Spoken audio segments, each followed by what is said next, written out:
Hello everyone, welcome back to my channel with your Anupriya ma'am. So today we are going to discuss about the question and answer of chapter 6, that is Tyne and the Faraway Mountains. So firstly we have to discuss the take the correct sentence from the story. अब यहाँ पे कुछ sentence दिए गए हैं, जो भी sentence correct है उसको क्या करना है, टिक करना है। यहाँ पे दो दो सेंटेंस दिए गए हैं, तो सबसे पहले हम लोग सेंटेंस को देख लेते हैं। यहाँ दिया है Tine was a fearless and strong as Naya her grand mother. जो टाइन थी वो फियरलेस थी और स्ट्रांग थी नाया की तरह, जो कि उसकी ग्रैंड मदर थी उसकी तरह वो फियरलेस थी। और बी नंबर जो ऑप्शन है उसमें दिया है Tine was not as fearless and strong as Naya, कि टाइन जो थी वो नाया की तरह फियरलेस नहीं थी, मतलब कि डर उसके अंदर था और वो स्ट्रांग भी नहीं थी। ठीक है, तो ये होगा फर्स्ट वाला, क्योंकि वो अपनी नाया की तरह, अपनी ग्रैंड मदर की तरह फियरलेस थी और स्ट्रांग थी। Now question number second, Tine thought her life in Ikali was wonderful. Ikali was a dull place for Tine and Sony. तो इसमें फर्स्ट नंबर होगा, क्योंकि जो इकाली था, ठीक है, जहाँ पे वो लोग पहले रहते थे, वो बहुत ही वंडरफुल प्लेस था वो लोग के लिए।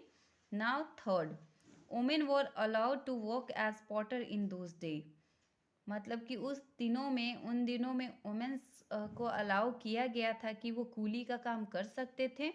Women's were not allowed to work as porter, तो इसका होगा बी नंबर, क्योंकि उस टाइम में वुमेन्स अलाउ नहीं थे। Now question number fourth, doctor Metai was very impressed with टाइन।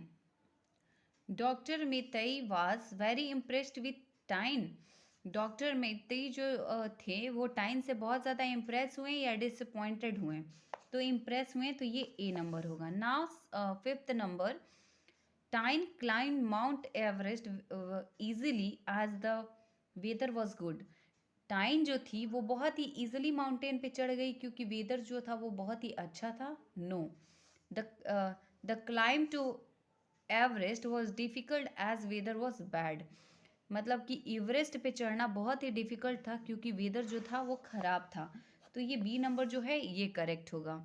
ठीक है, now come to the question and answer. Here are some questions, answer these question. ये जो क्वेश्चन है इनका आंसर करना है। What were Tine's favourite activities in Ikali. Ikali में टाइन का फेवरेट एक्टिविटी क्या था? So here are the answer. Tyne's favorite activities in Ikali were to climb on tree, ran through the jungle and went fishing in the river. मतलब कि इकाली में टाइन का favourite activities क्या था कि पेड़ों पे चढ़ना, पूरे जंगल में दौड़ना और फिशिंग करने जाना रिवर में। Now question number second, what was Tine happy about shifting to Roing. Give reason for your answer, means कि यहाँ पे एक क्वेश्चन दिया गया है और उसका आंसर करना है कि was Tine happy about shifting to rowing. Rowing में जब वो शिफ्ट कर रही थी टाइन, तो क्या वो हैप्पी थी? और जो भी आंसर है यस और नो, उसका रीज़न देना है कि अगर हैप्पी थी तो क्यों थी और नहीं थी तो क्यों नहीं थी। Give reasons for your answer. Here she was not happy. Okay, तो यहाँ पे मैंने लिखा है no, Tine was not happy about shifting to rowing. जो टाइन थी वो रोइंग में जब शिफ्ट हो रही थी, she was not happy that time because all she wanted was to be in the mountains. जो कुछ भी वो चाहती थी वो कहाँ पे था? माउंटेन में था।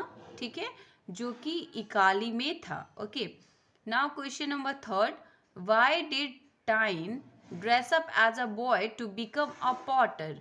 टाइन जो थी वो बॉय का ड्रेसअप क्यों की थी? एक पॉटर बनने के लिए। तो आप लोग को भी पता है क्योंकि वहाँ पे गर्ल्स को अलाउ नहीं था। ठीक है, Tine dress up as a boy to became a porter because womens were not allowed to work as porter. क्योंकि वहाँ पे वोमेन्स अलाउ नहीं थी पॉटर का काम करने के लिए, कूली का काम करने के लिए वहाँ पे अलाउ नहीं था।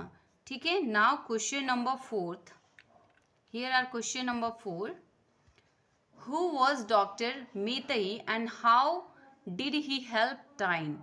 डॉक्टर मेतई कौन थे और उन्होंने टाइन की मदद कैसे की? Here doctor Metai was leading an expedition, मतलब कि वो एक एक्सपेडिशन था, उसको लीड कर रहे थे। He help Tine by trained her as a mountaineer, उन्होंने टाइन की मदद ऐसे की कि उन्होंने टाइन को ट्रेड किया, कि माउंटेनियर के लिए उन्होंने टाइन को क्या किया, ट्रेड किया।